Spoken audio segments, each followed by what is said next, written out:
నమస్తే. అవనికి స్వాగతం. పట్టుదల ఉండాలే కానీ రాళ్లను కూడా పిండి చేయగల శక్తి మనది. బుద్ధిబలంలోనూ కండబలంలోనూ ఆడవారు మగవారికి ఏమీ తీసిపోరని అనేకసార్లు రుజువైంది. సంకల్పం మనసులో బలంగా కలగాలే కానీ అనుకున్న లక్ష్యాన్ని సాధించడం ఎంతసేపు? ఆర్థికంగా నిలదొక్కుకోవాలన్న పట్టుదల ఆమెను అనేక ప్రయత్నాలు చేసేందుకు పురికొల్పింది. మొదట్లో నష్టాలే మూటగట్టుకున్నారామె. కానీ ఆ తర్వాత వెనుతిరిగి చూసుకోనక్కర్లేని విజయాలు సొంతం చేసుకున్నారు. కుటుంబ సహకారంతో ఇంటి పట్టునే ఉంటూ ఒక చిన్న కుటీర పరిశ్రమను స్థాపించి రెండు చేతులా ఆర్జిస్తున్న శ్రీలక్ష్మి ఇవాళ మనకు స్ఫూర్తి.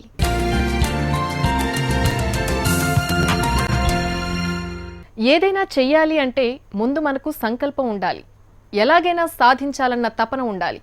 అవాంతరాలు ఎన్ని ఎదురైనా మొక్కవోని ధైర్యం కావాలి. ఇవన్నీ పుష్కలంగా ఉన్నాయి కాబట్టి శ్రీలక్ష్మి ఇప్పుడు నలుగురికి ఆదర్శప్రాయమవుతున్నారు. వారికి దారి చూపిస్తున్నారు. సొంతంగా సంపాదించడం ఏంటో తెలియచెప్తున్నారు.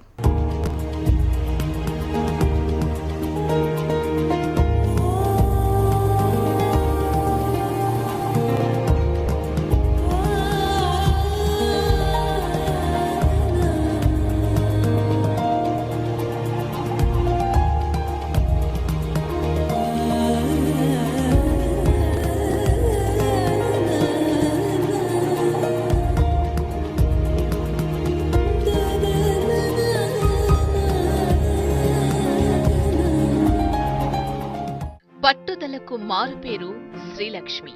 తూర్పుగోదావరి జిల్లా వేమగిరి కెనాల్ రోడ్కు చెందిన కడియం గ్రామస్తురాలు. సొంతూరు కృష్ణా జిల్లా గుడివాడ. చదువులపై ఆసక్తి ఆమెను డబుల్ పీజీ చేయించింది. అవే అర్హతలున్న వ్యక్తిని భర్తగా పొందేలా చేసింది. ఇద్దరూ పనిచేస్తే ఆర్థికంగా బాగుంటుందన్న ఉద్దేశంతో ప్రైవేట్ కళాశాలలో లెక్చరర్గా ఉద్యోగం చేసేవారు. కానీ వచ్చిన జీతం ఖర్చులకే సరిపోయేది కాదు. దాంతో సాయంత్రాలు ట్యూషన్లు, ప్రైవేట్ క్లాసులు చెబుతూ కొన్నాళ్లు బతుకుబండి లాగించారు. అయితే కళాశాల టైమింగ్స్, ట్యూషన్ టైమింగ్స్ సరిగా సెట్ కాక ప్రభుత్వ ఉద్యోగమైతే బెటర్ అనే ఆలోచన వచ్చింది. దాంతో గవర్నమెంట్ జాబ్ కోసం ప్రయత్నాలు మొదలుపెట్టారు. కాంపిటేటివ్ ఎగ్జామ్స్ రాస్తూ ఉద్యోగాలకు ప్రయత్నించారు.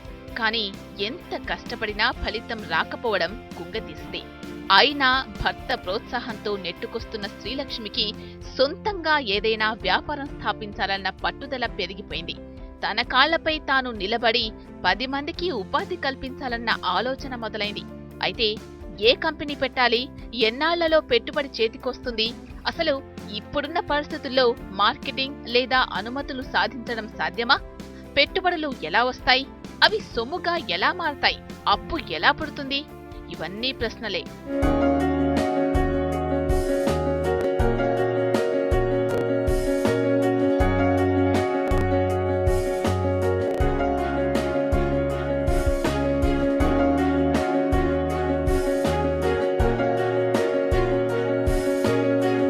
సరిగ్గా ఇలాంటి సమయంలోనే ఎవరో చెప్పగా పుట్టగొడుగుల వ్యాపారం గురించి విన్నారామె.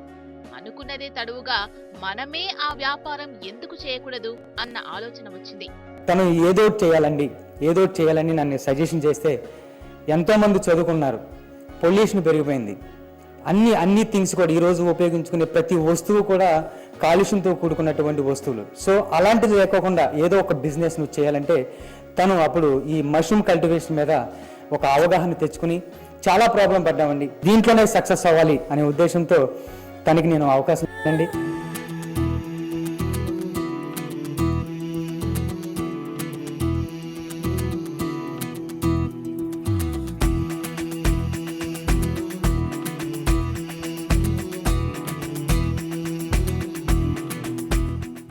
ఆలోచన బాగుంది. కష్టపడితే ఫలితం దక్కుతుందన్న నమ్మకం కలుగుతోంది. బంగారం లాంటి అవకాశం తలుపు తట్టిన ఫీలింగ్. ఎలాగైనా పుట్టగొడుగుల పెంపకం పూర్తి వివరాలు రాబట్టాలన్న పంతం దానివైపు అడుగులేయించింది. ఈ క్రమంలో ఎన్నో కష్టాలు పడ్డారు. ఆ అనుభవాలను ఒకసారి తెలుసుకుందాం.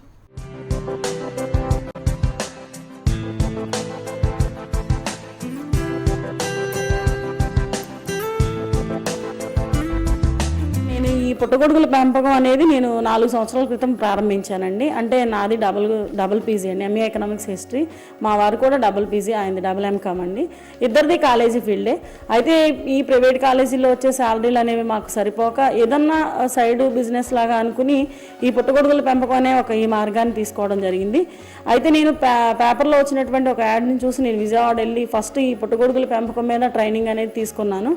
పుట్టగొడుగుల పెంపకం అంత సులభం కాదు, అలాగని అంత కష్టమూ కాదు. ఇంటి పంటను కాపాడుకోవడానికి ప్రత్యేక శ్రద్ధ ఉండాలి. పసిపిల్లను కాపాడినట్లు పంటను కాపాడుకోవాలి. జాగ్రత్తగా చేసుకుంటే ఏడాది పొడవునా మనకి ఆదాయం అందించే వ్యాపారం. పుట్టగొడుగులపై విన్న విషయాలు, చేసిన అధ్యయనం వారిని మరింత ముందుకు అడుగులేయించింది. స్టార్టింగ్లో మాత్రం నేను ఒక 6 నెలల వరకు చాలా ఒడిదుడుకులు ఎదుర్కొన్నాను. ఏంటంటే నాకు ఫస్ట్ ట్రైనింగ్ ఇచ్చినటువంటి పర్సన్ దీని మీద సబ్జెక్ట్ ఇవ్వకపోవడం కావచ్చు, సరైన నాణ్యమైనటువంటి విత్తనం అంటే స్పాన్ సరిగ్గా ఇవ్వకపోవడం వల్ల నేను కొన్ని ప్రాబ్లమ్స్ ఎదుర్కొన్నాను. ఏదో సాధిద్దామని ప్రయత్నిస్తుంటే ఊహించని విధంగా నష్టం రావడం వారిని మరింత కుంగదీసింది. కానీ దీనిపై మరింత అధ్యయనం చేయగా ఆసక్తిగా అనిపించడంతో దీనిపై మరిన్ని విషయాలు సేకరించారు. వాటిని ఎలా పెంచాలో కొన్ని చోట్ల ట్రైనింగ్ కూడా తీసుకున్నారు. ఇంటికి వచ్చాక సొంతంగా పుట్టగొడుగుల వ్యాపారం మొదలు పెట్టాలనుకున్నారు. అయితే నకిలీ విత్తనాలు వారి ప్రయత్నాన్ని దెబ్బతీశాయి. దానికి తోడు పంట పెరుగుతున్నప్పుడు తీసుకోవాల్సిన జాగ్రత్తలపై అంచనా లెక్క తప్పింది. దాంతో లక్షల్లో నష్టాల పాలయ్యారు. చాలా ప్రాబ్లం పడ్డామండి. దగ్గర 10 లక్షల వరకు మాకు లాస్ వచ్చింది. ఎందుకంటే ఏమీ తెలియనటువంటి సబ్జెక్టు, ఎలా పెంచాలి, ఏంటి, ఎవరి దగ్గరికి వెళ్ళాలి, ఏంటి అని తెలియకపోవడం. సో ఏదో పేపర్లో జస్ట్ ఒక పేపర్ చూసి ఆ పేపర్ చూడడం వెళ్ళడం, ఆ విజయాలలో మోసం చేయడం, ఇలాంటి ఎన్నో ప్రాబ్లమ్స్ పడ్డామండి. ఒకసారి జరిగిన నష్టం మరింత పట్టుదలను పెంచింది. దీనిని ఎలాగైనా సాధించాలన్న తపనను పెంచింది. ఈసారి శిక్షణ కోసం హిమాచల్ ప్రదేశ్, బెంగళూరు, చెన్నై కేంద్రాలను సందర్శించారు. అక్కడి పుట్టగొడుగుల తయారీ స్పెషలిస్టులు, సైంటిస్టుల శిక్షణ తీసుకున్నారు. విత్తనం వేశాక అది పుట్టగొడుగుగా చేతికి అందే వరకు, వాటిని కట్ చేసి ప్యాకింగ్ చేసే వరకు ఏ దశలో ఎలా కష్టపడాలి, ఈ సాగులో మెలకువలేంటి, ఏ సీజన్లో దీనికి డిమాండ్ ఉంటుంది, గట్రా వివరాలన్నీ సేకరించారు. ఈ కల్టివేషన్ మీద ఉన్నటువంటి సబ్జెక్ట్ని పూర్తిగా తీసుకోవడానికి నేను చాలామంది అనుభవజ్ఞుల్ని కలవడం జరిగింది. అందులో ముఖ్యంగా గిద్దలూరు, ప్రకాశం డిస్టిక్ గిద్దలూరుకి చెందిన పోలిరెడ్డి గారు, next NG Ranga university Rajeswari madam గారు, తర్వాత ఐఏహెచ్ఆర్లో మీరా పాండే గారు, శోభా గారు, మీనాక్షి గారు, వీళ్ళందరూ కూడా సైంటిస్టులు అండి పుట్టగొడుగుల పెంపకంలో. నాకు పూర్తిగా సమాచారం ఇవ్వడంతో పాటు వారి వద్ద నేను శిక్షణ తీసుకోవడం జరిగింది. అలాగే నేను 2014లో డిఎంఆర్ అంటే Himachal Pradesh director of mushroom research అక్కడ కూడా నేను ఈ కల్టివేషన్ మీద ట్రైనింగ్స్ తీసుకున్నాను. ఈ విధంగా నేను అన్ని చోట్ల ట్రైనింగ్ తీసుకుని నాకున్నటువంటి సబ్జెక్ట్ తోటి అందరికీ కూడా ఈ కల్టివేషన్ని సులువైన పద్ధతిలో చేసుకుంటూ ఎక్కువ దిగుబడిని తెచ్చే విధంగా నేను ప్రయత్నించడం అనేది జరుగుతుందండి.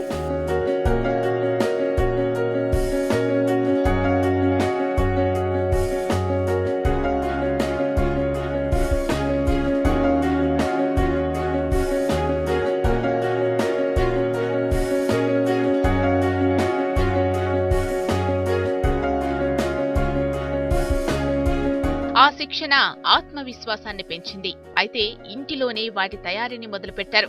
పోగొట్టుకున్న చోటే వెతుక్కోవాలన్న సామెతను ఆమె నమ్మారు.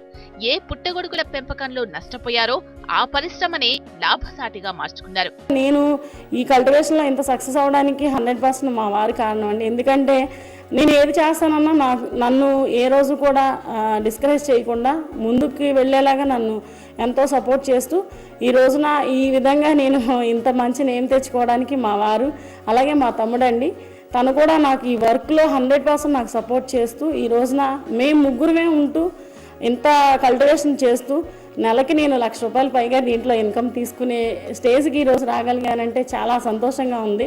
పుట్టగొడుగుల పెంపకంలో రారాణిగా వెలుగొందుతున్న శ్రీలక్ష్మి తాను లాభపడుతూ మరికొందరికి ఆదర్శంగా నిలుస్తున్నారు. ఇక్కడికి రావడం, నేను ఈ కల్టివేషన్లో సక్సెస్ అవడం వల్ల నా యూనిట్ని మదర్ యూనిట్గా తీసుకుంటూ నా దగ్గర ట్రైనింగ్ తీసుకుని కల్టివేషన్ చేస్తున్నటువంటి కొంతమంది లేడీస్ని ఎంపిక చేసి ఖరీఫ్ రబ్బీ సీజన్లో ఒక్కొక్కరికి ₹5,000 విత్తనాల వరకు సప్లై చేయడం, అలాగే నాకు కూడా ₹25,000 విత్తనాలను సప్లై చేయడం అనేది జరిగిందండి.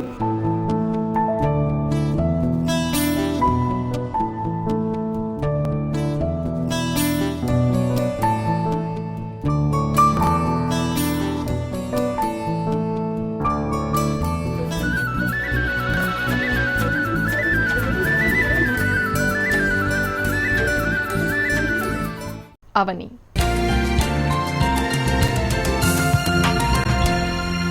పేరుకి శ్రీలక్ష్మి అయినా ఆమె చదువుల సరస్వతి.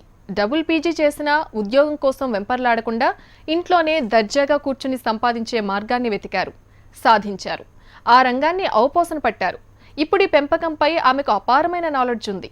పుట్టగొడుగుల తయారీ అసలు ఎలా సాగుతుంది విందాం ఆమె మాటల్లోనే.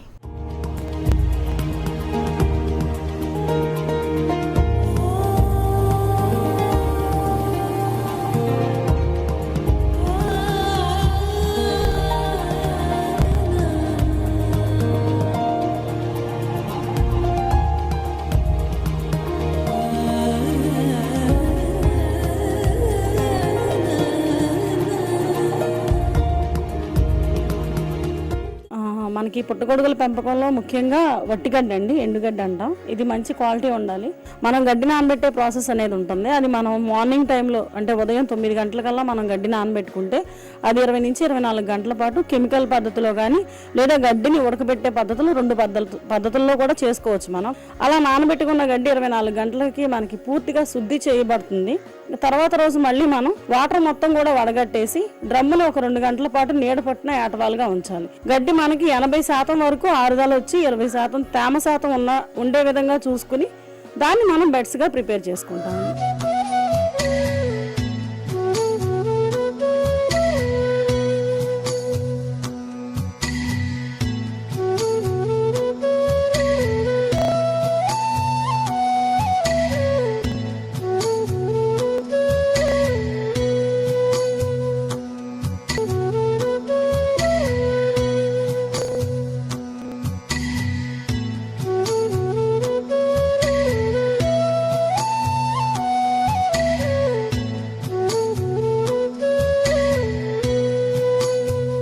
ట్వంటీ 21 డేస్కి ఏంటంటే మనం ఏదైతే గడ్డిని 24 గంటలు నానబెట్టి ఆరబెట్టిన తర్వాత బెడ్ ఇలా ప్రిపేర్ చేస్తాము, దాన్ని 21 డేస్ డార్క్ రూమ్లో ఉంచేస్తామండి. డార్క్ రూమ్లో ఉంచిన తర్వాత మనం ఏదైతే మైసిలింగ్ అంటే శిలీంధ్రం వేస్తామో, విత్తనాలు కలుపుతామో, దాంట్లో ఉన్న శిలీంధ్ర కణాలన్నీ కూడా మనకి వైట్గా బెడ్ ఇలా గ్రోత్ అవుతుందండి. ఆల్రెడీ ముందుగానే మనం ప్రిపేర్ చేసుకున్న కేసింగ్ సాయిల్ ఏదైతే ఉందో దాన్ని బెడ్ మీద అప్లై చేయడం జరుగుతుంది.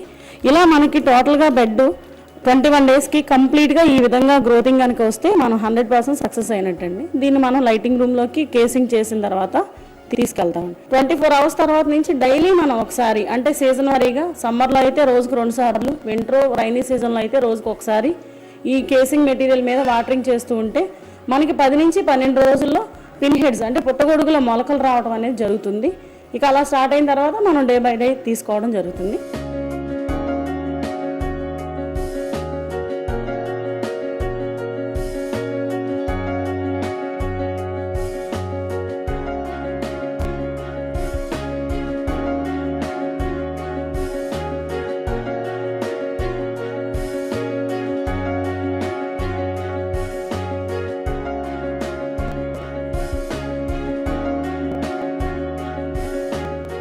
పుట్టగొడుగుల పెంపకం మీద శ్రీలక్ష్మికి ఉన్న పట్టు అంతా ఇంతా కాదు. కడియం చుట్టుపక్కల శ్రీలక్ష్మి మష్రూమ్స్ అంటే తెలియని వారుండరు. ఈ పుట్టగొడుగులతో ఊరగాయ పచ్చళ్ళు కూడా పెట్టి వ్యాపారం చేస్తున్నారు. మాకు మష్రూమ్స్ డిమాండ్ వల్ల లేదా పికిల్స్ చేయడానికి మేము కొద్దిగా ముదరబెట్టి అంటే ముదిరిన తర్వాత మేము మార్కెట్ చేయకుండా వాటిల్ని ఆర్డర్స్ పైన నేను పికిల్స్ అవి తయారు చేసి మార్కెట్ చేయడం కూడా జరుగుతుంది. మష్రూమ్ పికిల్స్కి కావచ్చు, మష్రూమ్స్ కావచ్చు, మంచి డిమాండ్ ఉంది. ఎందుకంటే ఇది బాగా హెల్దీ ఫుడ్ కాబట్టి ఇప్పుడు మేము హోటల్స్కి కానీ, కర్రీ పాయింట్లకి, అలాగే సూపర్ మార్కెట్లకి మొత్తం అన్నిటికి కూడా మేము మష్రూమ్స్ని సప్లై చేయడం జరుగుతుంది.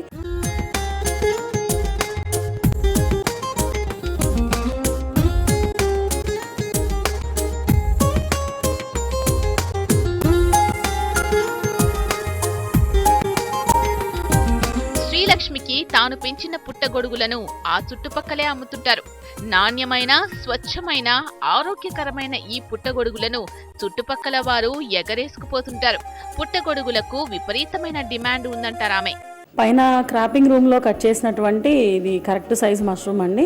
ఇది మనకేంటంటే ఎక్కువగా మార్కెట్లో 200 గ్రామ్ ప్యాకింగ్ చేసి మేము ఇలా మార్కెట్లో సేల్ చేయడం అనేది జరుగుతుంది. ఇప్పుడు మాకు కేజీ మష్రూమ్ వచ్చేసి మార్కెట్ రేట్ ప్రకారం అయితే 150 నుంచి 200 వరకు మార్కెట్ వెళ్తుందండి. కరెక్ట్ క్రాపింగ్ సైజ్ అయితే మనకి ఇదండి. అంటే మష్రూమ్ మనకి లావు పొడవు అనేది ఎంత ఉన్నా ప్రాబ్లం లేదు. పైన ఉన్న క్యాప్ అనేది పెరగకుండా ఉంటే మనకి మార్కెట్లో రెగ్యులర్గా లోకల్ మార్కెట్లో బాగా సేల్ అవుతుందండి. ఇప్పుడున్న డిమాండ్కి అంటే పెళ్ళిళ్ళకి కూడా ప్రతి ఫంక్షన్లో కూడా మష్రూమ్ అనేది ఒక ఐటమ్గా వాడాల్సిన పరిస్థితి ఉంది. వాడుతున్నారు, కాస్ట్లీ ఐటమ్గా వాడుతున్నారు. కాబట్టి మష్రూమ్కి మంచి డిమాండ్ ఉందని మాత్రం చెప్పగలం. కష్టే ఫలి సూత్రాన్ని నమ్ముతారు శ్రీలక్ష్మి. ఆమె భర్త సోముప్రసాద్, తమ్ముడు సునీల్, కొడుకు ఇంటిల్లిపాది వీటి తయారీ కోసం కష్టపడుతుంటారు. పుట్టగొడుగుల సాగు ద్వారా నెలకు ₹1,00,000 దాకా సంపాదిస్తున్నారు. ఈ వ్యాపారంపై ఆసక్తి ఉన్న వారికి కూడా అవగాహన కల్పిస్తున్నారు. ఈ రంగంలో అగ్రగామిగా వెలుగొందుతున్న శ్రీలక్ష్మిని ఈ మధ్య పూణేలో ఏర్పాటు చేసిన ప్రపంచ కాన్ఫరెన్స్ కు ఎంపిక చేశారు. ఫిబ్రవరి 2-3 తారీఖుల్లో జరిగినటువంటి ప్రోగ్రామ్ కి పూణేలో జరిగిందండి. IMD department, Indian meteorology department వారు భారతదేశంతో పాటు మిగిలిన ఆఫ్రికా ఖండాలు అంటే ఇథియోపియా, యుగండా మొదలైంది, నేపాల్, ఇలా అన్ని దేశాల వాళ్ళు అక్కడ ప్రోగ్రామ్ అనేది ఫస్ట్ టైం ఇండియాలో కూడా జరిగిందండి. దానికి సౌత్ ఇండియా తరఫు నుంచి 2 లేడీస్ ఎంచుకోగా అందులో నేను ఒకదాన్ని. అక్కడ నేను చెప్పింది ఏంటంటే రైతులకి ఒక అగ్రికల్చర్ ఛానల్ అంటే పర్టికులర్ గా ఒక 1 అవర్ 1/2 అవర్ కాకుండా ఫుల్ టైం రైతులకు అనేది ఇస్తే బాగుంటుంది. అలాగే స్కూల్ కాలేజీ స్టడీస్ లో కూడా ఒక సబ్జెక్ట్ అనేది వాతావరణం మీద ఉండాలని చెప్పి నేను అక్కడ చెప్పడం జరిగింది. అయితే ఆ 2 పాయింట్స్ ని వాళ్ళు ఫైనల్ గా తీసుకోవడం, అక్కడ కూడా నాకు మంచి ప్రశంసలు వచ్చినాయండి. ఇక పుట్టగొడుగుల విషయానికి వస్తే ప్రపంచ వ్యాప్తంగా 2,000 రకాల పుట్టగొడుగులుంటే 200 రకాలు మాత్రమే తినేందుకు ఉపయోగపడేవి. ఇది పూర్తిగా శాకాహారం. వర్షాకాలంలో ఉరుములు, మెరుపులు మొదలు కాగానే పుట్టగొడుగులు బయటకొస్తాయి. వీటిలో 5 రకాలు మాత్రం ఇప్పుడు బాగా వాడుకలో ఉన్నాయి. అవి white button mushroom, Milky mushroom, oyster mushroom, వరిగడ్డి పుట్టగొడుగులు, ఎల్మ్ ఆయిస్టర్ పుట్టగొడుగులు. వీటిల్లో ప్రస్తుతం శ్రీలక్ష్మి ఎంపిక చేసుకున్నవి వరిగడ్డి పుట్టగొడుగులు. ఎక్కువగా అమ్ముడుపోయేవి కూడా ఇవే. పుట్టగొడుగుల తయారీ చాలా సులభమే. విత్తనాలను సంచులలో చేర్చాక వాటిని ఉంచే అల్మరా లేదా ర్యాక్, ఆ గది అన్నీ పరిశుభ్రంగా చీకటిగా ఉండాలి. గదిలో ఉష్ణోగ్రత 35 డిగ్రీల వరకు ఉండాలి. తేమ 95% ఉండాలి. విత్తులు నాటిన 21 రోజులకు బూజు బెడ్స్ నిండా వ్యాపిస్తుంది. ఆ తర్వాత ఆ సంచులను చాకుతో కోసి విడదీసి కేసింగ్ చేస్తారు. అంటే ఒక్కో సంచిని 2గా చీల్చి ఆ ప్లాట్ఫామ్స్ పై 1/2 అంగుళం మందాన ముందే తయారు చేసుకున్న నల్ల మట్టి కంపోస్ట్ ను వెయ్యాలి. ఆ సంచులను మళ్లీ వెలుతురు గదిలోకి మార్చాలి.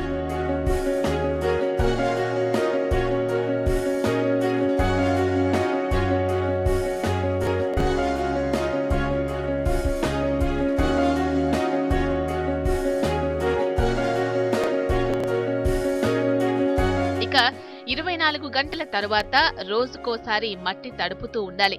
మట్టి చల్లగా ఉండేలా జాగ్రత్త పడాలి. సరిగ్గా 15 రోజులు ఆగితే నెలకు 4 లేదా 5 పంటలొస్తాయి.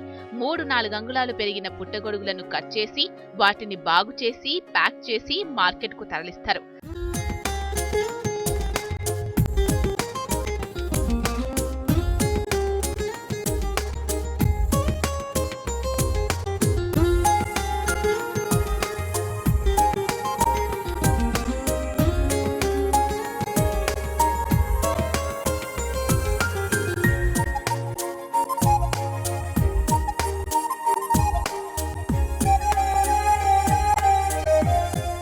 ఇక పుట్టగొడుగులతో వేపుడు, కూరలు, ఫ్రైడ్ రైస్, పలావ్, పకోడీలు, సమోసాలు, బోండా, కట్లెట్స్, బజ్జీలు, సూప్, ఆమ్లెట్, కుర్మా లాంటి వంటలు వండుకోవచ్చు.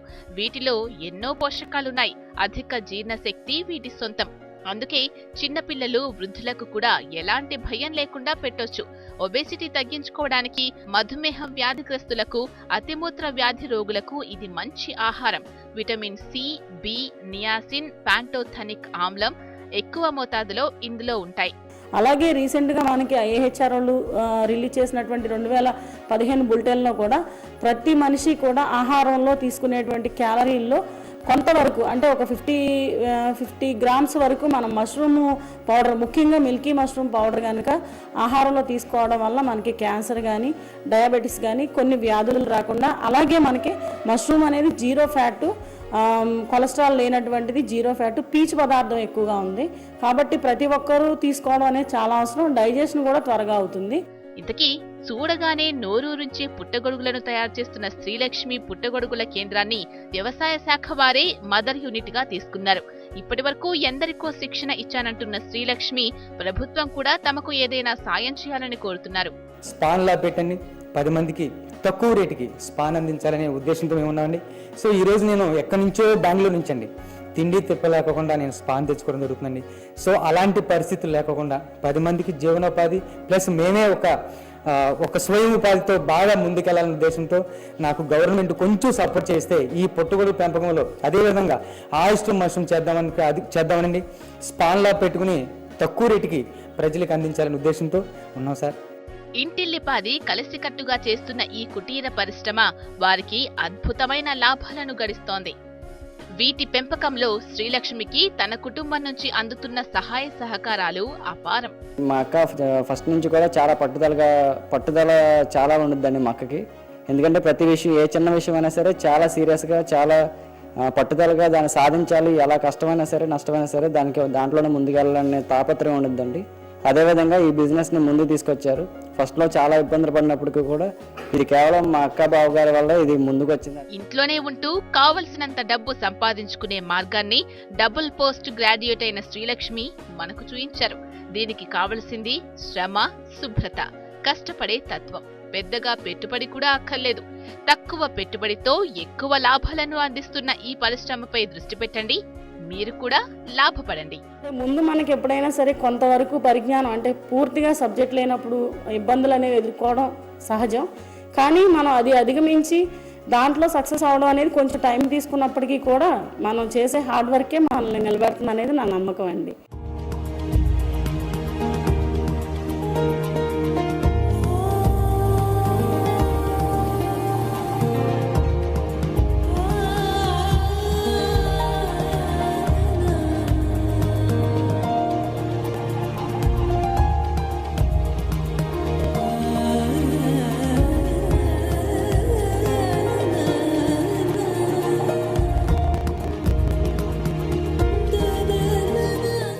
శ్రీలక్ష్మి చెప్పిన విశేషాలు విన్నారు కదా. ఇంట్లోనే ఉంటూ అందమైన, నాణ్యమైన, పోషక విలువలతో కూడిన పుట్టగొడుగుల్ని పండించి లక్షల్లో లాభాలను గడిస్తున్నారామె. వ్యాపార సూత్రం తెలిసింది, కష్టపడే తత్వం ఎలాగూ ఉంది.